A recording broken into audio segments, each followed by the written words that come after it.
Hello, Year 6, and welcome back to Lesson 4 of our Destination Reader Sessions, where we're reading Kensuke's Kingdom by Michael Morpurgo. Let's get started. Please remember, as always, that keywords I want you to focus on will be in red throughout the session. This may be vocabulary words or sentence stems. It may also be my answers or my questions. These are to help you create your own answers and questions. Any questions for you to answer will be found in blue, and anytime I'd like you to pause the video and write down your answers, that will be shown in green. Before we begin, as always, you will need a copy of the story, Kensuke's Kingdom, a Destination Reader strategy prompt sheet, as well as a pencil and something to write on. If you don't have these things, pause the video here and return when you're ready to learn. All right, let's go. Yesterday, we continued reading Chapter 1 of Kensuke's Kingdom. And today, we will finish the chapter. We'll finally find out how Michael and his mom reacted. Before we begin, we're continuing with strategy number 2 of asking questions today. I wonder if you can remember, how does asking questions help us to be better readers? Pause the video here and write down your answer. Great job. Let's take a look. Asking questions helps us to stay engaged, interested, and better understanding the text. When we ask questions, we check our own understanding, which is so important as a reader. If you're not understanding what you're reading, you're not going to enjoy it and you're not going to read on. But if you ask questions to check your understanding, this lets you go back in the text and find the answers to questions if you're feeling a little stuck or a little confused about what's going on. Good readers always ask questions, Year 6, and that's so important to remember. Let's remember that these question words found in plain black ink are the ones with specific answers. These really help us to check our understanding. If I'm wondering or confused about where something is happening in the book, I ask myself, where is this scene happening? What is the setting? And then I can go back and find the answers if I need to. The question words and sentence stems in bold are going to help you think more deeply and more critically about the text. What's going on, what might go on, and what would happen if something else happened. Let's get going. As always, before we begin, let's bust out some vocabulary. Let's do my turn, your turn. Our first word today is dumbstruck. Dumbstruck. The word dumbstruck is an adjective. It describes someone. If someone is dumbstruck, they are so shocked or surprised, they're unable to speak. All right, Year 6, let's all look at our computer or tablet or phone or wherever you're listening to this lesson and look dumbstruck. Great job. Awesome work. All right, our second word today is broke. Broke. Well done. Today's word broke is not the type of broken you might talk about if you broke your toy or you broke your phone. No. Today the word is meaning to completely run out of money. In our story, Michael's family is worried about becoming broke because both of his parents have been made redundant. Our third word today is skipper. Skipper. Well done. Skipper is a noun. It's a person. The skipper is the captain of a ship or boat.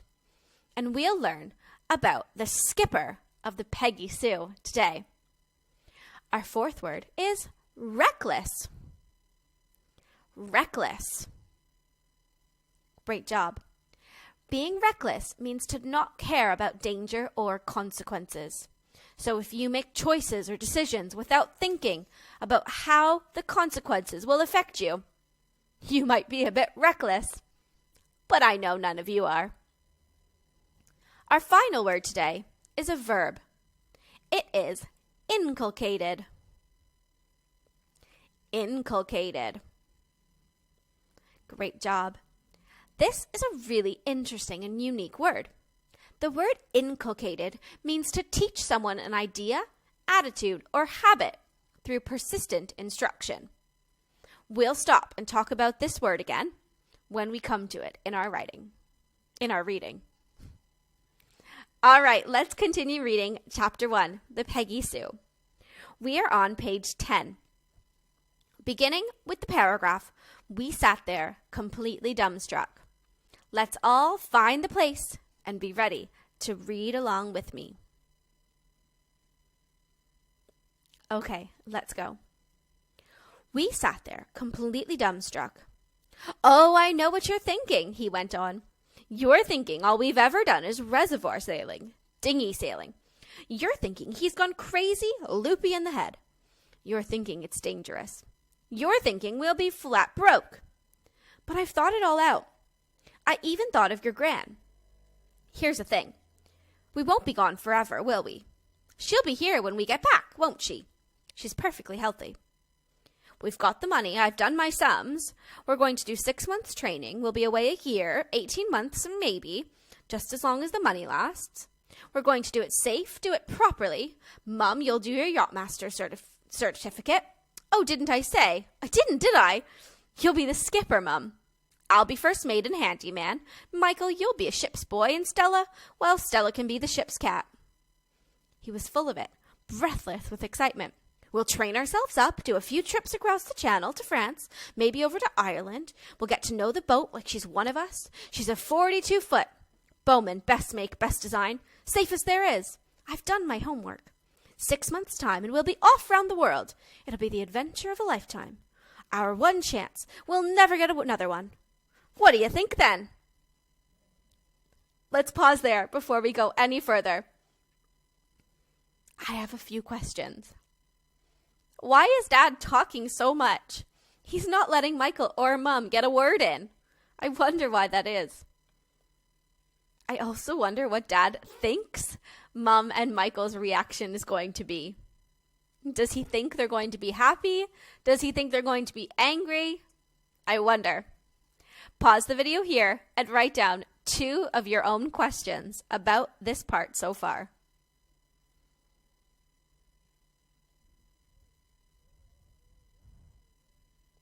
Great job. Let's keep reading. We are going to begin right after Dad said, "What do you think?" Excellent, I breathed. And that was exactly what I thought. And I'll be the skipper, you say? My mother asked. Aye, aye, Captain. And my dad laughed and gave her a mock salute. What about Michael's school? She went on. I've thought of that too. I asked at the local school down here. It's all arranged. We'll take all the books he'll need. I'll teach him. You'll teach him. He'll teach himself. I'll tell you something for nothing. He'll learn more in a couple years at sea than he ever would in that monkey school of his. Promise. She took a sip of tea and then nodded slowly. All right, she said. And I saw she was smiling. Why not? Go ahead then. Buy her. Buy the boat. I already have, said my father. Of course it was madness. They knew it. Even I knew it. But it simply didn't matter. Thinking back, it must have been a kind of inspiration, driven by desperation. Let's pause there. I really enjoy that last sentence. Thinking back, it must have been a kind of inspiration driven by desperation. This means that Mum and Dad were feeling quite desperate. We know that. We know they've not been able to find new jobs.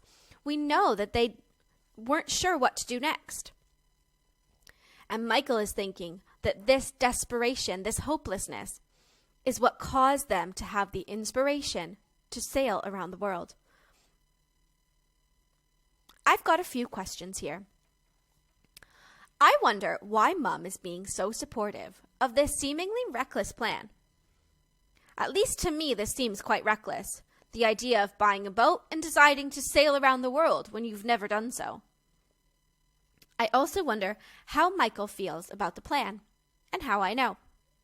So year 6, I want you to have a go. Pause the video here and write down 2 questions, remembering to use different question words, about this reading so far.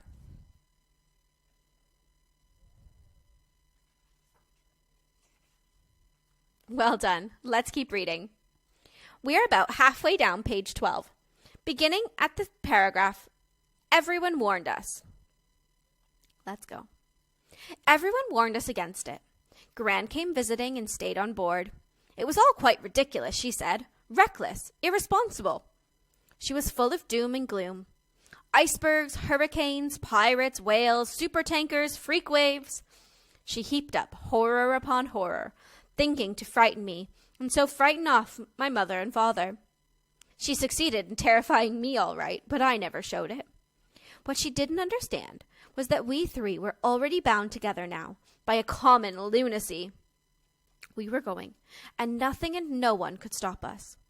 We were doing what people do in fairy tales. We were going off to seek adventure. To begin with, it all happened much as my father had planned it, except that the training took a lot longer. We soon learned that handling a 42-foot yacht was not just dinghy sailing in a bigger boat. We were tutored by a whiskered old mariner from the yacht club called Bill Parker.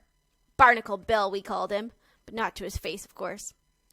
He had been twice round Cape Horn and done 2 single-handed Atlantic crossings, and he'd been across the Channel more times than you've had hot dinners, my lad. Tell the truth, we none of us liked him much. He was a hard taskmaster.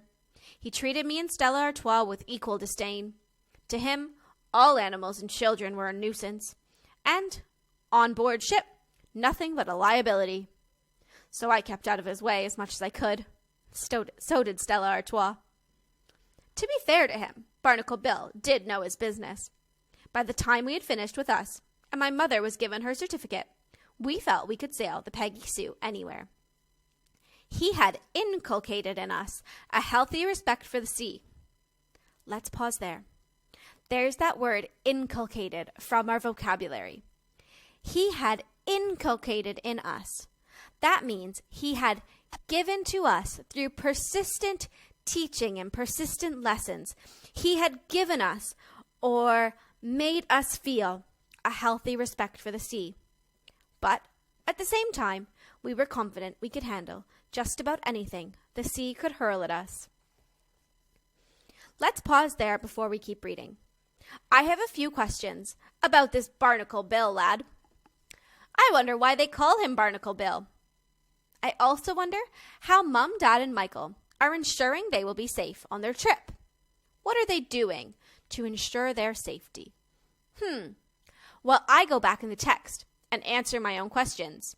I'd like you to pause the video and write 2 of your own questions.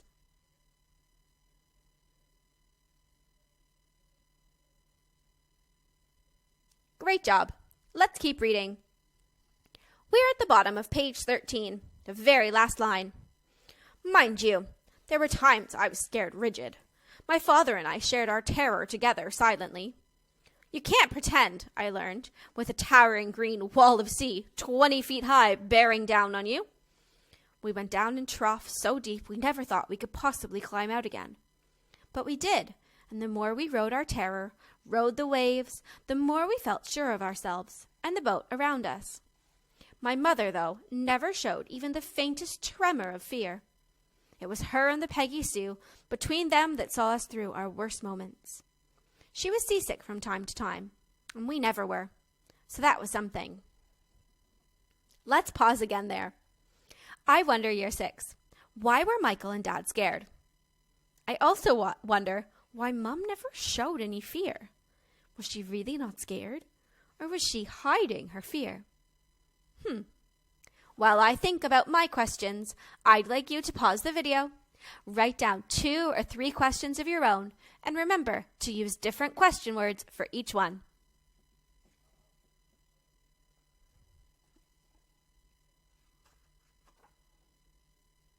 All right, let's keep going. We're halfway down page 14. Let's read. We lived close, all of us, cheek by jowl, and I soon discovered parents were more than just parents. My father became my friend, my shipmate. We came to rely on each other. And as for my mother, the truth is, and I admit it, that I didn't know she had it in her. I'd always known she was gritty, that she'd always keep on at a thing until she'd done. But she worked night and day over her books and charts until she had mastered everything. She never stopped.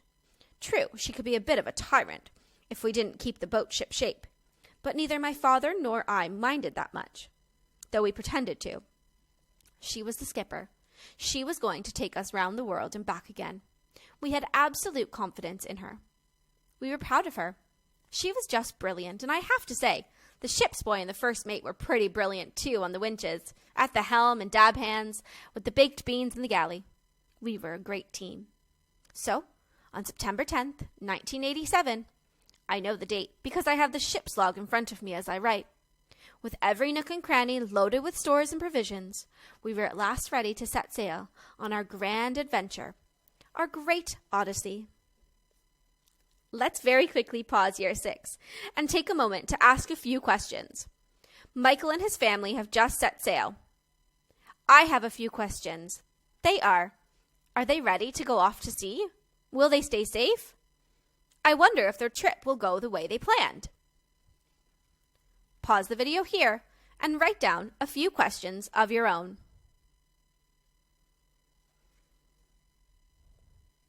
Well done. Let's finish off Chapter 1.